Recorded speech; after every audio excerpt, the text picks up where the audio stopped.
This video is brought to you by Gateway Subaru. Higher standards.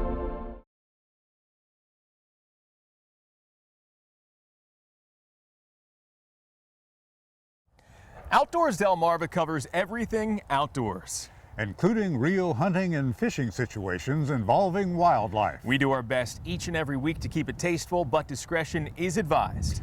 Now, enjoy the show. This is Outdoors Delmarva, presented by Gateway Subaru. Higher standards. This week on the show, it's one of the most popular and certainly most effective ways to fill those doe and quality buck tags here in the state of Delaware. It's the November shotgun season. We'll check in with plenty of our fellow sportsmen to see what they've been dragging in. Plus, we'll head out to the field for some adventures of our own and make some new memories. Then, looking for a way to put that extra venison to good use? We'll tell you about a program that makes it easy to share with those who need it most. And we'll take flight as we examine the effort to control one of Delmarva's most invasive plant species. Right now on Outdoors Delmarva.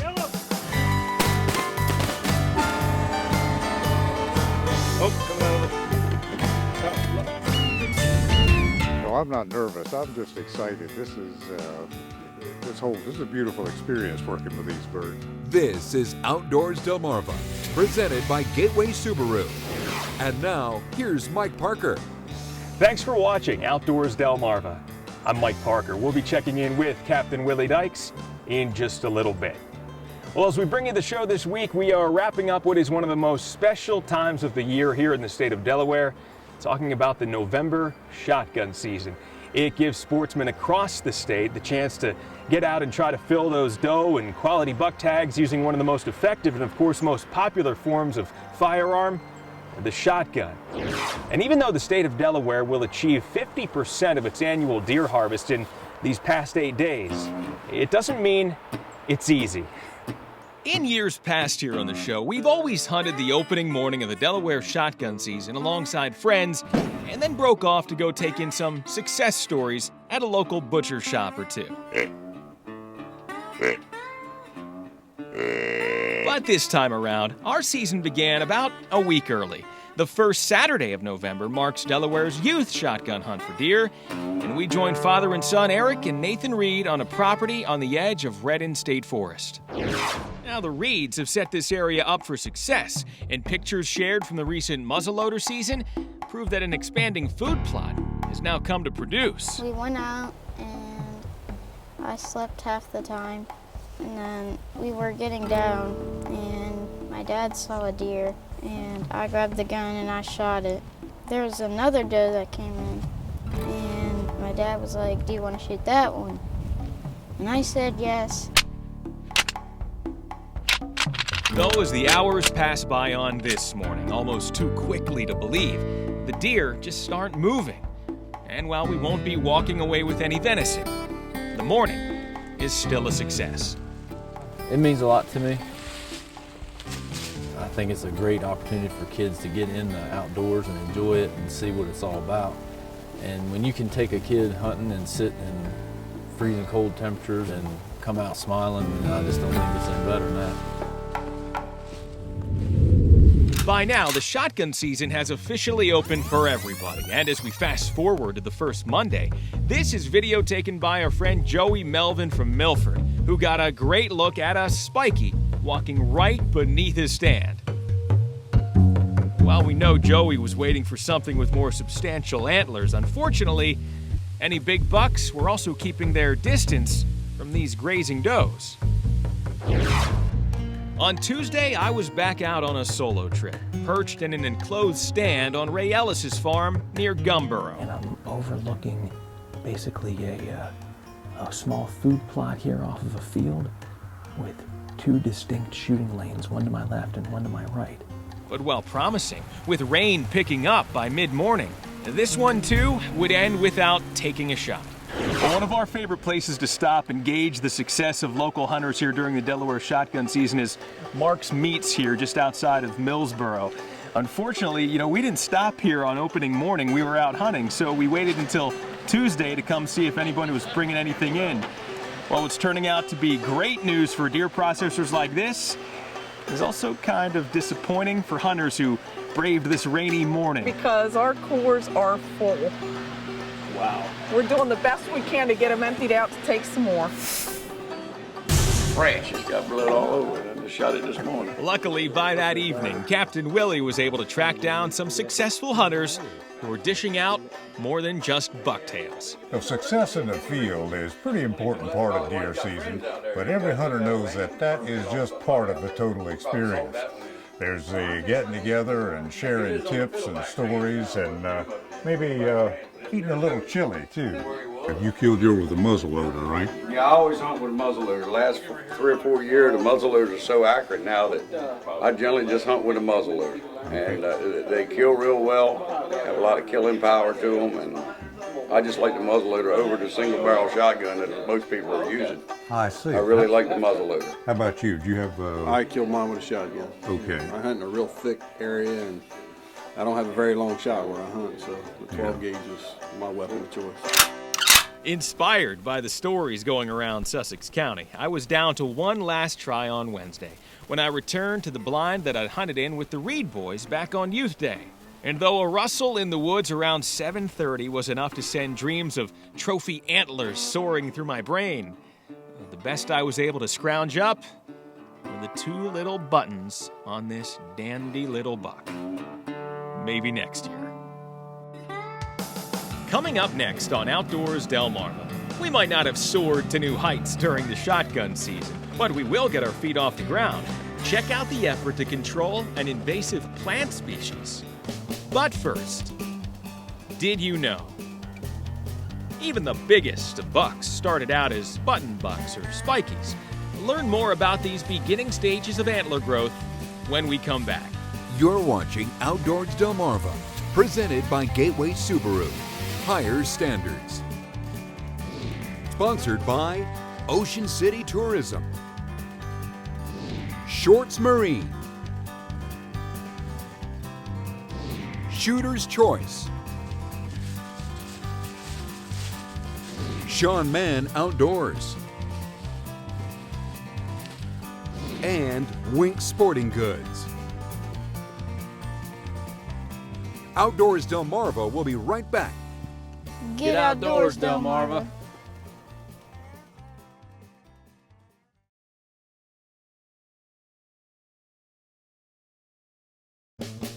Did you know? Typically, a button buck with just 2 small nubs atop its head is between the ages of 6 months and a year. Though depending on genetics, some yearlings will develop full-fledged spikes. Either way, while antler growth can lend clues to a deer's age, the only way to truly age a buck is by checking its tooth development. Did You Know is sponsored by North Bay Marina. So that puts it in at 1.5 years. Thanks for watching Outdoors Delmarva. I'm Captain Willie Dykes. We're still here at Ray Ellis's place in Gumboro, but we're going to switch from deer hunting to waterfowling concerns. There's an alien species that's taking over the marshes here on Delmarva, and we're going to fight it from the air. And even though Phragmites australis, or frag for short, is native to North America and not a true alien, it is considered an invasive species because of its rapid expansion and the problems it causes, with one particular strain proving to be highly aggressive. And the one that has become so invasive is actually called haplotype M. Where it started to become a problem here in Delaware was around 1940 or so that we really noticed it spreading out. In the last 6 decades or so, it has really become a nuisance. Our story begins one early fall morning at a makeshift base camp on a farm just outside Milton, Delaware. Bill Jones with the Delaware Department of Natural Resources has been involved in Phragmites control since 1985, and he's using helicopters for the application of herbicides used in the eradication process. These aircraft can maneuver more effectively in tighter spaces. Check out this operation off the Assawoman Bay we caught a few weeks prior from Chopper 16. And this form of spraying also means minimal damage to forms of plant species that are beneficial to the area marshlands and their native habitat.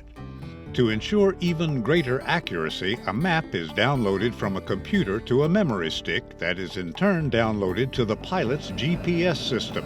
What will happen is when he turns his spray boom on, these yellow lines depict where the herbicide is being applied.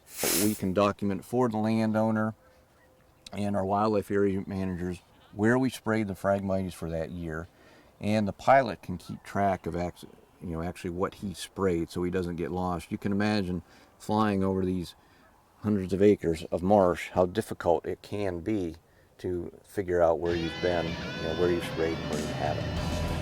And Chopper Chuck went up in this Bell 47 with pilot Jeff Corman to check out the process firsthand.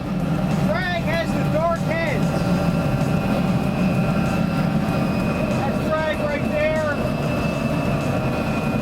And you can see the dead stem sticking up. That's where they sprayed last year. So you guys can get really accurate. Yes. The haplotype M strain is also considered a particular threat to waterfowl species. And keep in mind, this plant gets anywhere from 8 to 14 feet high here in Delaware. So when this takes over, it just gets so dense that, say for waterfowl concerns, it's actually too dense for them to nest. The seeds are very small, so they don't serve as much food for them as compared with, say, millets, smartweeds, bulrushes, that type of thing. It's kind of the same situation with water birds like herons and egrets. It gets so dense that it removes their feeding areas from the surface plane of the marsh. And the next time you see these birds going low and slow over Delaware, remember they're clearing the way for the types of birds that make Delmarva such prime waterfowling territory. Coming up next on Outdoors Delmarva, deer season success can be gauged by the harvest and by how many people you help. We'll tell you about a special program aimed at sharing the venison when we come back. Outdoors Delmarva will be right back.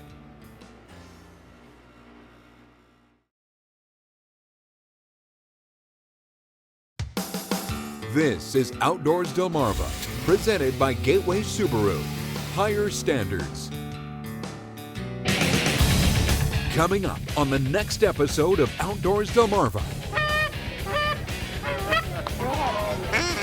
Real loud. Do it real loud. Again. Good girl.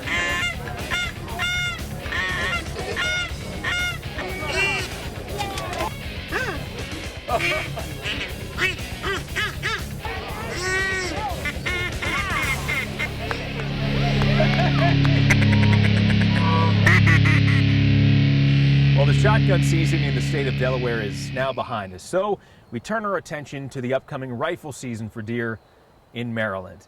And while we're sure that all the sportsmen and women out there will bag that trophy buck and maybe a couple of doe to put in the freezer, well, success can be measured by how many deer you harvest. It can also be measured by how many people you can help. And with the holidays right around the corner, you can participate in the 2012-2013 Wicomico County Deer Donation Challenge. It's from farmers and hunters helping the hungry. Now here's what you do. Drop off any legally harvested deer, and it can be either a buck or a doe, at any one of the 3 participating FHFH processors in Wicomico County. So right now, take a special look at the bottom of our screen. Not only are you helping to feed families in need here in our area, but you'll also be automatically eligible to win one of a number of really great prizes just in time for the holidays. Well, we're talking about some choices ranging from a Matthews bow, a Commemorative Henry rifle, a Scentlock suit, a buck knife, a ground blind, just to name a few. And all of this while supporting organizations like Halo Outreach Ministries this holiday season. And we think our buddy Chip Todd with Off the Neck Butcher Shop in Mardella Springs sums it up best. We had 210 deer donated last year in Wicomico County. We're hoping to get at least 300 this year.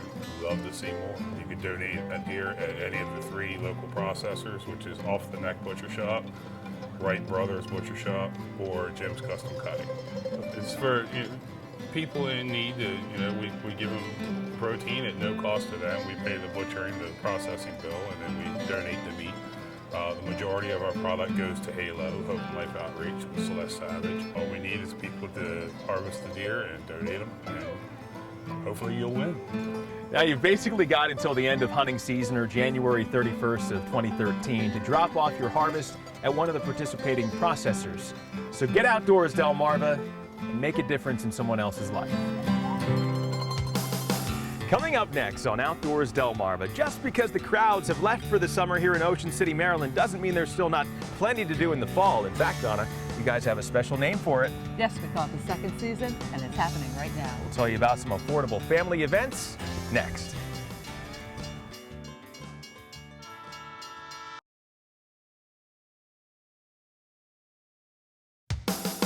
This is Outdoors Delmarva, presented by Gateway Subaru. Higher standards. Thanks for watching Outdoors Delmarva.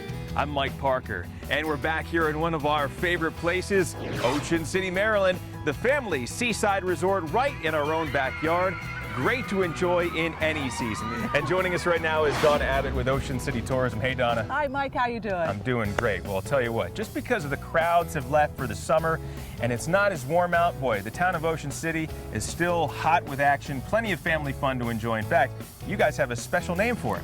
We call it the second season. You know, there is life after Labor Day in Ocean City. Before you know it, fall goes and we have winter and Winterfest here in Ocean City. It's a great event. It's been happening for 20 years now. Northside Park is all decorated. You'll be able to take the Winterfest tram through the lighted displays, and then there'll be decorations all over. I'm also thinking about surf fishing and big rockfish. A great time of year to fish. There you go. I mean, it is really. The beaches are wide open now. You don't have as many sunbathers. The surf fishermen go out there and the fish are running, I hear. Speaking of new events, you go to ococean.com and you can find a whole list of things happening. And Mike, you know, this year we've got another new activity coming. We have carriage rides, horse and carriage rides downtown here in Ocean City starting up now, going through the winter on Friday, Saturday, Sundays. A great activity to bring people to Ocean City to enjoy some other activities here in our second season. Can't wait to try that out.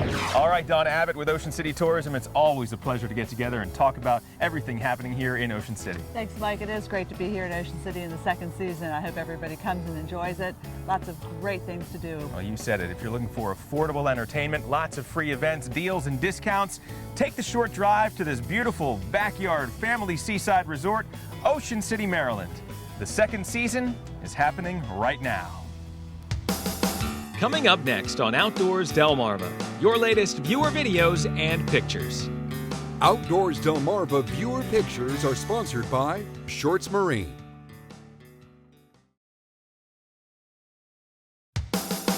This is Outdoors Delmarva, presented by Gateway Subaru. Higher standards. Sponsored by Ocean City Tourism, Shorts Marine,